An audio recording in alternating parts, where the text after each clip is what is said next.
sare sambabe balli karari sare sambabe balli karari ilmaru mona masanyi le chana matangare sare sambabe balli kurkura sare sambabe balli kurkura garatule sare sambabe balli kurkura sare sambabe balli kurkura ilmaru mona masanyi le chana matangura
Akkam jirtu hundi keessanuu warri viidiyoo kana turtanii dhaggeeffattanis ta'e warra laayivii dhaggeeffattan viidiyoo kana anaan waraabuu murteesseef waa'ee irreecha hora Finfinneetiif hora Arsadii hirmaadhee gale ilaalchisee namoonni adda addaa keessan naa barreessuu fi bilbilaan waan na gaafattaniif akkam ture kan jedhu waan kana immoo nama tokko tokkoon kophaatti himuurra walumaa galatti yoon yaada gabaabduu ishii waanan taajjabe asirra kaa'e namuu hin dhaggeeffataa waan fooyya'uu qabullee jedhee kana yaadu asumaanuu dabarfachuufani qaamni dhimmi ilaallatu waan fooyyessuu qabu.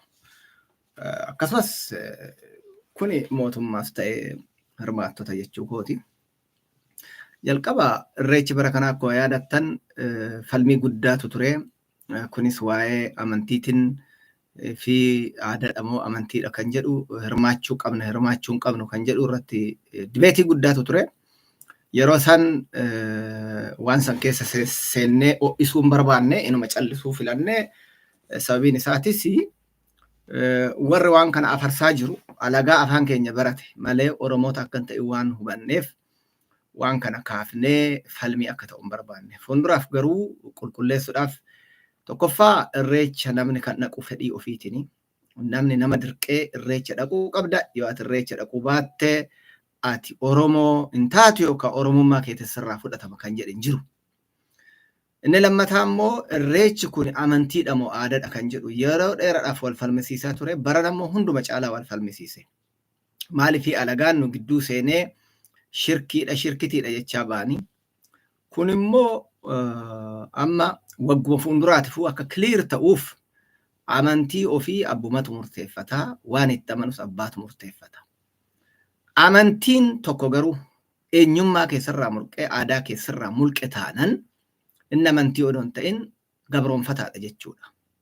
Kanaafuu yoo gabrummaa filate immoo abbaatu filata. Kanaaf namni biraa isaa filee kana godhi kana godhin jechuu hin danda'u. Abbumatu filannoo mataa ofii fudhata. Walumaa galatti amantii biraa ilaalchisee aadaa alagaan nurratti fe'e baachaa deemaa jirra. Aadaa uffannaa, afaan, seenaa Oromaa faarsinee ittiin jiraanna jechuudha baay'een keenya. Yoo kan Oromoo ta'u garuu diina ta'a, waan seexanaa ta'a, waan hamaa ta'a. Kana abbumatu ilaallachuu qaba jechuudha. Yeroo baay'ee warri amantii biraa hordoftan, amantii biyya alaatirraa nu dhufe kana hordoftan amantiif aadaa adda qoradhaa isinumaafuu. Amantiin koo maal naan jedhaa? Amantii kana wajjin aadaan dhufe immoo kami? Aadaa uffannaa, aadaa akkaataatti jiruuf jireenya kan biyyoota ormaa kan amantii saniin homaa walitti hin qabanne amantii wajjin warra dhufan kana kan aadaa kee uffannaa kee si dhoowwu, kan aadaa kee akka maatiin kee abbootiin kee akaakilee fi abaabileen kee ittiin jiraatan irraa si dhoowwu addaan baafachuu qabda jechuudha. Walumaa galatti Oromoon waggoota haga muraasan dura hundi isaatuu amantiis tokkuma qaba, aadaas walitti qaba. Waggoota muraasan as garuu Oromoon kun waaqeffataadha, kun immoo amantii garaagaraa fudhate. Kunis waanuma addunyaa kanarratti ta'u malee waan Oromoo irratti qofa ta'uu miti. Haa ta'u malee han Oromoo kun amantiin keenya ganamaa keessattuu waaqeffataa fi waa'een gadaa kun abaaramaa waan jiraateef waggaa 50 darbe kanaaf namni keenya waan alagaan ittiin nu abaaru saniin deebi'ee yoo of abaaru argina. Innis alagaan mukatti bulan dhakaa kadhatu, laga malkaa kadhatu, bishaan kadhatu jedhee akkatti kitaabban amantii isaaniitirra jirurraa jallisanii kan Oromoo kana xureessanii Oromoonis baay'een isaa isuma fudhatee ittiin of xiqqeessee Oromoota aadaa fi duudhaa ofiitti bulanis arrabsuutu ture. Waan tokko akka fakkeenyatti isinii kaasa. Mee amma namni tokko amantii ortodoksii yoo qabaate yoo charchii ofii keessa dhaabatee waa'ee amantii isaa barsiise namumti tokko dhaqee amantiin kee kun sirrii mitii han barsiisaa jirtu namni jedhuun hin jiru. Warri amantii musliimatis ustaazonni yookaan haajoliin sheekoliin yoo amantii musliimaa quraana irraa barsiisan kaanee koomentiidhaan jala deemnee yookaan immoo barreessinee ilaa kaleessa bakka kanaatitti amantii kee kan barsiiste dogongoraa hin jennuun yookaan sirrii mitii amantii seexanaatis hin jennuun hin baratamne. Wanni garuu akkuma aadatitti baratamee fudhatame tokko waa'een aadaa Oromoo, waa'een amantii Oromoo ganamaa yoo ka'u amantii kun amantii akkanaati jedhanii xinneessuu arrabsuun aadaa fokkisaan tokko baratamee jira. Kuni hafuu qaba. Akkuma amantii biraatiif kabajaan godhamu amantii keenya duudhaa ganamaa waaqeffataa, aadaa keenya gadaa duudhaa irreecha keenyaafis kabajaan godhamuu qaba. Kana ofumarratti warri amantii biraa qabu keessattuu ofumarratti laalee walillee gorsee wal barsiisuu qaba. Irreechi keessattuu yeroo ammaa kana akkuma aabiyootii yookaan immoo revolutionii tokkotti Oromoon hunduu bahee waggaa waggaadhaan hirmaatan baay'achaa dhufee akka guyyaa biyyaalessaatti fudhatamee jira. Irreechi gochisaa of keessaa amantiis hin qaba, aadaadhaas. Warra waaqeffattootaaf waaqa keenya gurraacha kadhannaa akkuma yeroo maraa kanaafuu nuuf amantiidha. Warra immoo amantii biraa qabuuf duudhaa isaanii kaleessa akaakilee fi abaabileen isaanii gochaa ture waan tureef isaaniif aadaadha. Achi dhufanii hiikkaa mataa ofii kan kennuufii qaban abbaadha malee namni biraa dhufee hiikkaa akka kennuuf eeggachuun mataan isaa dogongora. Amantiidha moo aadaadhaan jedhu anati hiikkata malee anaaf dhaqu ana amantiidha marga qabadhee waaqa kee kadhadhaa yoo biraas kanuman godhaa homaa waan biraa addatti hin qabu. Namni tokko musliimni yookaan kiristaanni immoo yoo irreeffatuu dhufe yoo dhaqee malkaa bu'ee aadaa warra kiyyaati jedhee uffannaa aadaa isaa uffatee akka aadaatitti fudhate isaaf aadaadha. Ka'anii garuu amantii ofiitirraa kitaaba ofiitirraa eeranii waa'ee irreechaa hin jirre kitaaba isaaniitirra eeranii sobaan abaaruun garuu cubbuudha. Waa'ee irreechaa quraanarra hin jiru. Waa'een irreechaa kitaaba qulqulluurras hin jiru kitaaba kiristaanotaa. Waa'een irreechaa odoo amantiin musliimatii fi amantiin kiristaanaa hin dhalatin duratti waggaa 10,000 olitti waan ture. Akkuma beekamu uummanni Kuush Oromoon illee qaama Kuush kan ta'e aadaa fi duudhaa amantii addunyaa kanarratti jalqaba amantuulee biraa dura kan qabaachaa ture. Kana baradhaa. Kanaan akka waaqeffataa taatanii fi miti anan sin barsiisu. Kuni seenaa dhugaa kan Baaybilii keessan keessallee quraana keessan keessallee yoo dhaqxanii seenaa amantii dubbiftan warra dubbisuu dandeessan amantooleen adda addaa odoo amantiin islaamatiif kiristaanaa hin dhufin duratti akka turan hin eeran jechuudha. Kanaafuu kuni akkuma ka'umsatittan isinii kaa'a. Waa'ee amantii keessanii sirriitti baradhaa.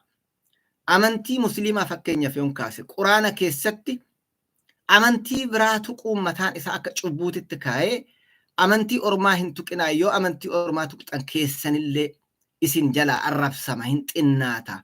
Amantii ormaa kabajuun amantii keessan kabajuudha jedha quraanni fakkeenyaaf. Waan quraana odoon dubbisin odoo amantii ofiituun beekin ijoolleen tokko tokko gabbaanii yoo irreechas ta'e waaqeffatas arrabsan argina. Kuni dogongoraa irraa baradhaa. Wal arrabsuun bu'aan qabu. Irreecha dhufuuf dhiisuu waanuma abbaa dhuunfa murteeffatu amantii walii xinneessuu fi arrabsuun garuu safuudha. Fuulduraafillee tokkummaa Oromootiifillee balaa guddaa qaba. Kanaaf wal barsiisuun waan gaariidha. Waa irreechaa barachuu yoo barbaadan isin barsiifna. Namoota hin beekne namni kun hin beeka. Waa'ee gadaatis yoo barbaadan isin barsiifna. Namoota hin beekneef duudhaa kee, aadaa kee kaleessa abaabilee fi akaakileen kee ittiin jiraatan hin arrabsin, hin xinneessin, guddisi, jabeessi. Irreecha dhufuuf dhiisuu situ murteeffata. Irreechi garuu kumaatamoota bira darbee miiliyoonan kabajamaa jira. Addunyaa irrattis bal'achaa jira. Akkuma argitan addunyaa guuturratti Awustiraaliyaa irraa qabee haga Awurooppaa, Ameerikaa, Afrikaa guututti bakka adda addaa Oromoon dhaqqabetti yeroo ammaa kana kabajamaa jira. Biyya keenya keessatti Oromiyaatti waggaa waggaadhaan lakkoofsi miiliyoona irraa gara miiliyoona dabalaa jira. Kanaafuu irreecha abaaruu fi arrabsuudhaan dhaabsisuun akka hin danda'amne kanarra ragaan hin jiru jechuudha.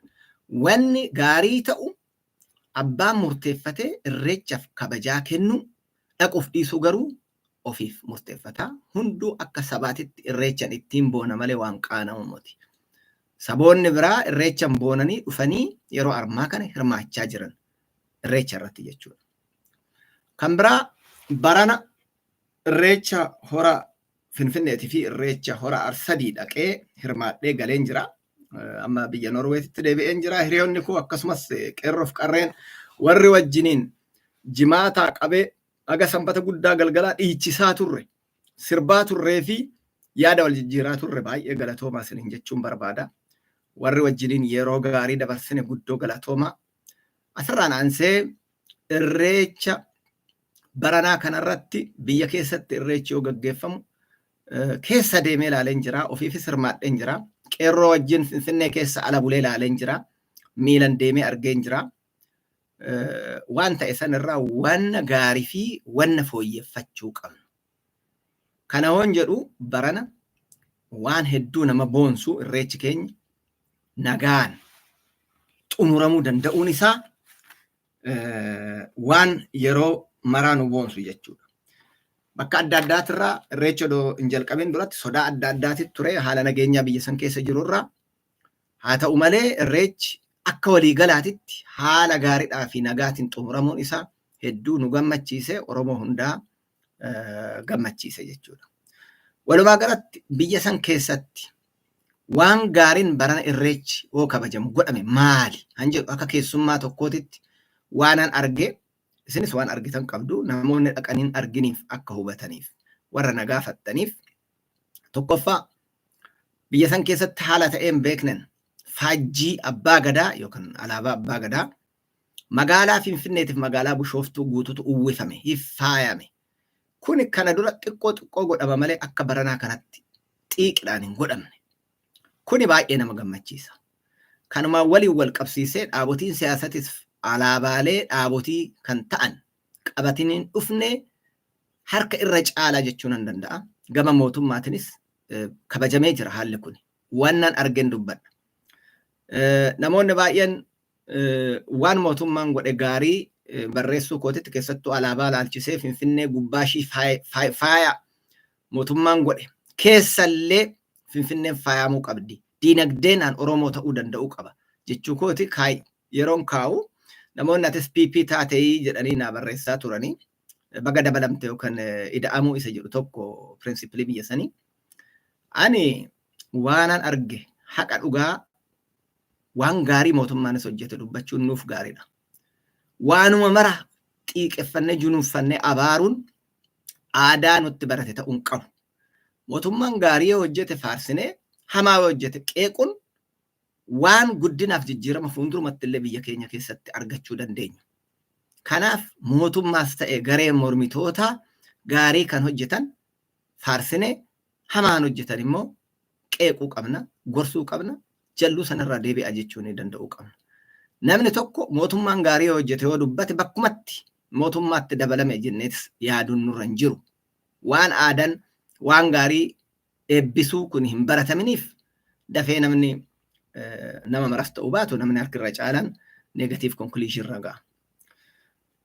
Kanatti aanee waanan arge tokko magaalaa Finfinnee seensarratti namoonni hedduun akka ragaa naa bahanitti balbala 5 bishaantu qoodamaa ture tolaan. Kana bulchiinsa magaalaa Finfinneetitu godhe. Akkasumas aanaaleen magaalaa Finfinnee keessa jiran nyaata qopheessanii aanaadhaan hirmaattota kanaaf dhiyeessuu namoota hedduurraa ragaa argadheen jira. Isatti dabalamee haalli ittiin walumaa galatti simannaan godhame. Obsi ittiin poolisiin ijoollee simachaa tureef eegaa ture. Kanatti dabalamee murannoo uummanni argisiise.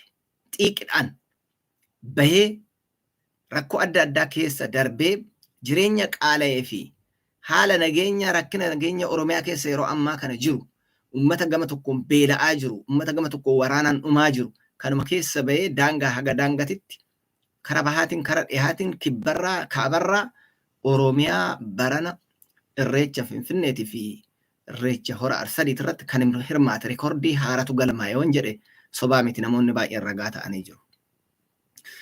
Kanarratti dabalataan kaka'umsa goonee turre waan kana karaa feesbuukitillee gabaasa isaa gabaabsee nan barreessaa. Isallee uummanni kun Finfinnee yoo dhufe baadiyyaadha namni baay'een lakkoofsa baay'een kun mana fincaanii rakkatee axirii jalatti fincaa'aa kuni fayyaadhaafis gaarii miti aadaa keenyallee hin xiqqeessa jennee kaka'umsa fudhannee mana fincaanii moobaayil tooyileet xixiqqaa kana keenya jennee bulchiinsa magaalaa Finfinnee gaafannee turre. Bulchiinsa magaalaa Finfinneetillee deebiin nuu kenne nutu ofii keenyaa godhaa kanaaf gochuun isin barbaachisu jedhanii akkuma jedhan san guutanii jiru waan kana. Haa ta'u malee lakkoofsi ishii baay'ee xiqqoo waan taateef almost hin mul'attu jechuu dandeessan. Uummata miiliyoona hedduudhaan dhufeef manni fincaanii 10 xixiqqoon tun yookaan hin mul'attu yookaan walis hin geessu. Fuulduraaf kun kaka'umsa jalqabaa gaarii ta'ee akka uummata san gahutti mootummaan yoo dhiyeesse gaariidhaan jedhu yaadaan. Jalqabbiin kun garuu hedduu bareedadha. Asumatti aansuudhaan maaltu immoo fooyya'uu qaba kanarra kan jedhu asumaan waan mana fincaanii kana hoon kaasu maallaqa xiqqaa walitti qabnee turre mana fincaanii xixiqqaa kana kireeffannee Finfinnee keessa naannoo irreechatiin akka namoonni itti fayyadamaniif kaa'uuf turre. Mootummaan bulchiinsi magaalaa Finfinnee yeroo waan kana kaa'u maallaqa san karaa bishaan bituu fi akaayii binnee uummataaf qoodutti deebinee isa gabaasanan barreessa karaa feesbuukitirraan. Keessattuu ijoolleen galma waaqeffannaa Arsadii kan bishooftuu hojii kanarratti bishaan qooduu kanarratti hedduu nu gargaaranii nu boonsanii hojii humnaa halkan guutuu dhaabbatanii guyyaa bishaan liitira 1000 uummata tolaan qoonnee jirra. Isarratti gabaasanan barreessa. Namoonni biraatillee namoonni dhuunfaa kaka'umsa mataa isaaniitiin uummataaf nyaata fi bishaan dhugaatii qoodan. Wanni kun aadaa jajjabaachuu qabu. Namni kiiloomeetirii hedduu kutee dhufee waan dararamuuf manneen nyaataa adda addaa Finfinnee keessatti balbala cufatanii uummata waan argate bittaa dhafuu akka gaariitti arganneef wanni kun deeggarsi karaa Oromootiin godhamu kun hedduu waan jajjabaachuu qabu jedha. Kan biraa wanna fooyya'uu qabu jedhee ani yaadu tokko hin jira isanan kaasa. Isallee kanan kaasuuf keessattuu gama mootummaatiinis ta'e gama uummataatiin waggoota dhufuuf waan fooyyeffachuu qabnu. Mootummaan qabxii hedduudhaan barana haga dur caalaa faarfamee jira. Uummanni akka hedduminaan hirmaatuuf daraan akka irraa xiqqaatuuf akkasumas magaalaan akka Oromoo fakkaattu gochuuf yaaliin godhame kan kana durirra hedduu caalaa waan jabeeffamu. Haa ta'u malee qeeqni jiru karaa uummataatiin sakatta'insa gochuun nageenya uummataatiif fudhatamaadha. Yeroo sakatta'insi kun godhamu garuu malli ittiin godhamu uummanni akka hiriiree ifatu gochuun waan fuulduraaf fooyya'uu qabu. Lakkoofsa nama sakatta'uu baay'isuudhaan bakki itti sakatta'an akka bal'atee namni odoo hedduun dhaabatiin sakatta'amee darbu gochuun keessattuu ijoollee akka kana duraa foolleen sakatta'insa fi gargaarsa adda addaa ka gootu balbala saaquun rakkoo kana silaa xinneessuu danda'an jedhu yaada. Kan biraa ijoollee hubachuu dhabuun hin jira gama poolisiitiin bakka tokko tokkotti ijoollee wajjin xiiqii seenuun hin jira. Kuni poolisoota tokko tokko kan dhuunfatirraa ta'uu mala. Haa ta'u malee Finfinneetti yeroo irreeffannee dacha'an silaa haala salphaadhaan waan dhumuu danda'u kiiloomeetirii hedduu miilan nu deemsisan. Kun hin barbaachisu ture. Fakkeenya namni tokko irreeffannaadhaaf yoo bakka irreechaa dhaqu yoo irreeffatee ba'u asii ka'ee haga piyaasaa jala ga'utti naanna'ee magaalaa gara kiiloomeetirii 10 olii 15 illee ga'uu danda'a naannofni akka deebinu taane mana bakka itti baane deebi'uudha. Kunillee sababii humaa naman quubsine nageenya fi isa jedhuun karaa cufanii karaa tokko qofaan akka deemamu godhanii inni maal uume namoonni odoon jaalatin faallaa bakka itti silaa galanirraa deemuudhaan kiiloomeetirii 10 san caalallee miilan deemuudhaan hedduu dararaman dhabsuutu jira. Aduudha hin barbaachisu ture. Karaa gabaabaadhaan dachaasuun hin danda'ama ture. Uummanni kun odoo bitaa mirgaan illee walittuu qajeelee bitaa mirgaan wal cinaa deemeellee rakkoon hin jiru ture. Nama ifachiisuuf dadhabsiisuudhaaf jedhee yaade.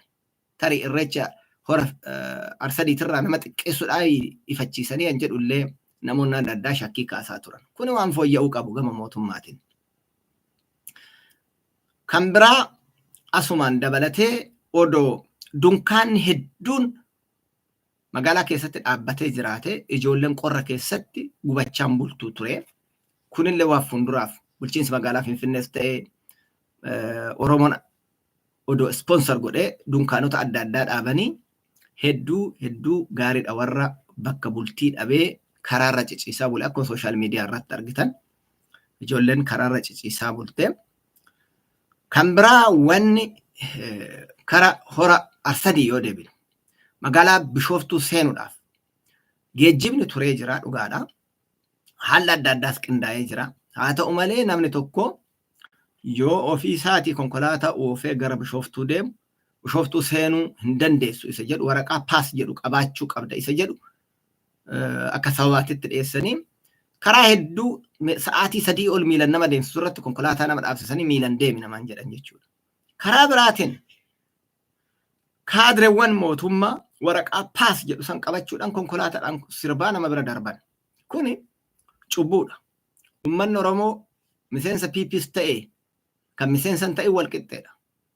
Kanaaf hora arsadii dhaquudhaaf yoo PPf konkolaataa hayyamtee miseensa PPtiif paasii kennite konkolaataan deemee seenee uummata kaan dararte inuu mootummaa san uummanni hin jibba malee hin jaalatu.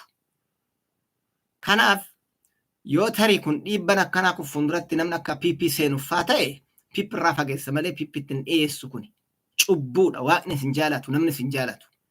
Yoo immoo Bishooftuu keessatti magaalaa Bishooftuu keessatti makiinan hin baay'ate jedhamee sodaatame.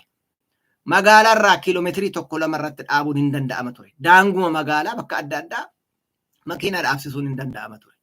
Kun odoo jiru poolisiin meeshaa gurguddaa baatee uummata marsee konkolaataa dhaabsisee miilan deemi jedhee dirquus suni ani mataa kootiin waanan argee anas na dhaabsisanii jiru seentuudhaan jedhanii jiru. Kuni hedduu nama gaddisiisa. Yoo namni biraa konkolaataadhaan deemu yoo kun dhoowwamu sanuu uummata rakkoo hedduu keessa darbee baadiyyaa fagoodhaa dhufe. I hope kun warra abbootii gadaatiif waan kanarratti hojjetanii waggaa dhufu kun ittiin deebi'u kan jedhu abdii guddaan qaba. Haalli akkana waggaa dhufu yoo itti deebi'e dubbii hamaa kaasuuf deema. Kanaaf mootummaan keessattuu kanarratti itti yaaduu qaba. Kan biraa wanni na gaddisiise tokko Bishooftuu keessattuu magaalaa Bishooftuu keessatti guyyaa jala bultiitirraa jalqabee guyyaa irreechatis waan hin barbaachifne poolisiin gochaa ture keessaa meeshaa gurguddaa piikaappii fi mootorsaayikiliidhaan uummata karaa cufee baay'inaan deemu irratti meeshaadhaan fiiguudhaan uummata rifachiisuudhaan akka waan waraanni wayii ka'ee magaalaa nagaa magaalaa irreechaa bakka waraanaa fakkeessuudhaan nageenya eeguuf yoo ta'e daangaaf daangaa dhaabatanii eeguun hin danda'ama. Asfaaltirraan konkolaatota irratti meeshaa gurguddaa fe'anii fiiguun nama hin barbaachisu.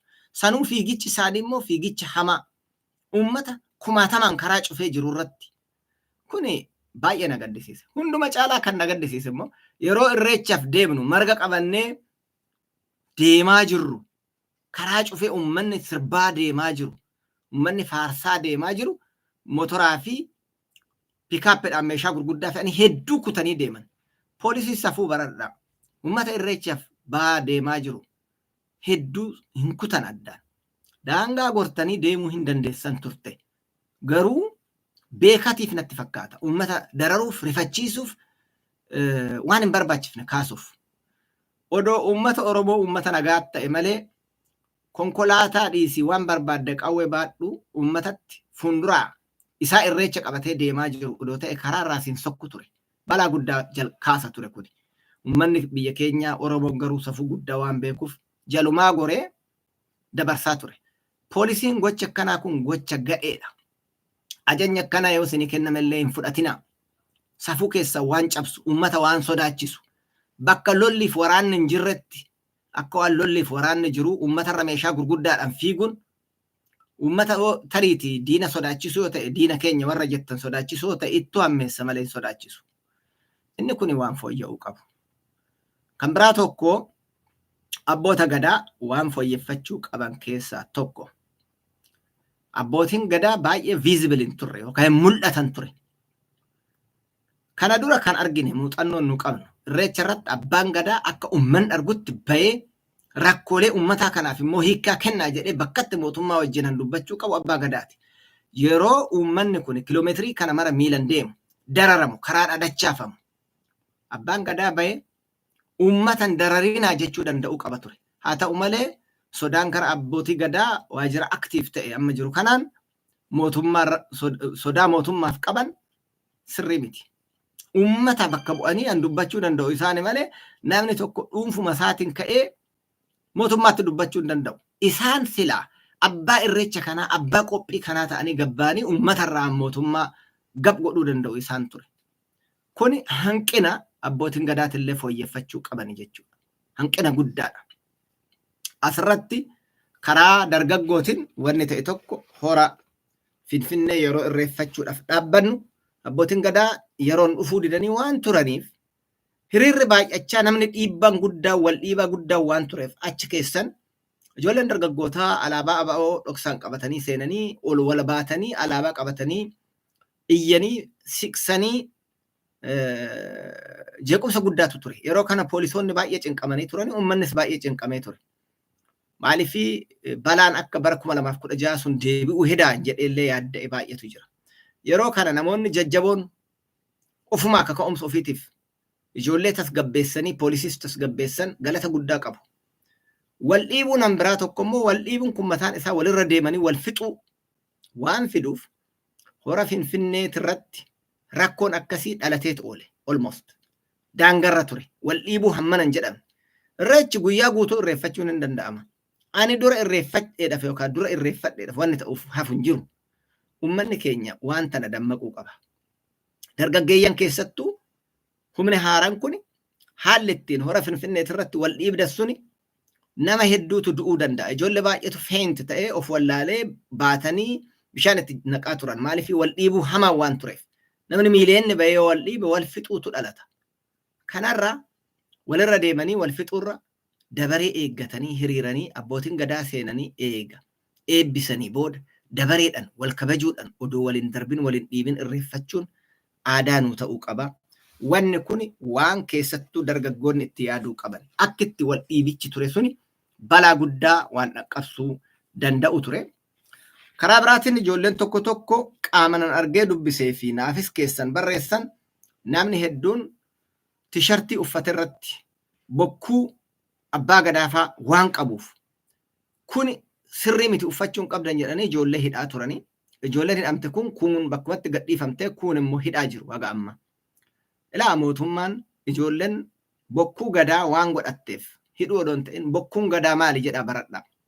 Dabballoonni poolisoonni afaan Amaaraa dubbatan ijoollarra dararaa adda addaa dhaqqabsuu isaanii ifaa ture, ragaa hedduutu ture. ይሄ ምልክት አናውቅም ምን እንደሆነ ይሄ ቦኩ የምትሉት ምን እንደሆነ አናውቅም መልበስ አልነበረባችሁም jedhani ijoollee qabanii hidhanii jiru. Ijoollee hedduu dararanii jiru. Kuni waan ta'uu malle. bokkuu abbaa gadaa dhiisaa waan barbaachise waan aadaa isaanii waan uffataniif mootummaan hin garagaru. Ani waan tokko jechaan ture hora Arsadiititti yeroo karaa irratti nu dararan deemsa nu dhoowwan jara keenya ummanni Oromoo ummata nagaati mootummaallee odoo garagarchuu barbaade guyyaa irreechaan garagarchu. Irreechi hora Finfinnee nagaan kabajamee jira. Irreechi hora Finfinnee irratti mootummaan hin garagarin horuma Arsadiit irratti hin garagara jedhanii sodaan kun marti maalii jedhee gaafachaan ture. Poolisiin tokko fuuldura dhaabatee konkolaataa keetiin deemuu hin dandeessu dhaabitii miilan deeminaan jedhe.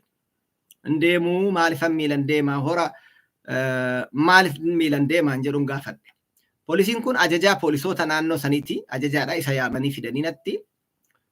Namni kun waan jedhee nu ajajan nu kenname aduun asiin nu gubaa isin asiin nu gubdanii gubanne hedduutti naan jedhe. Lakkii nu miti kasi gube aduullee miti kasi gube asi gube mootummaa ummanni irreecha akkan dhaqne dhoowwi karaatti danqisiin jedhe kanas si gubeen jedheen. Poolisiin kun na biraa deeme. Karaa biraatiin immoo poolisootuma san keessaa cubbuun hojjetamaa jiru ummata kaan dabarsaa kaan dhoowwaa jiran. Kuni waan isa aarseef nu dabarsuudhaaf hedduu yaalee ture hin milkoofne. Haa ta'u ani hora Arsadii karaa gargaarsa addaa argadhee seenan jira konkolaatumaan.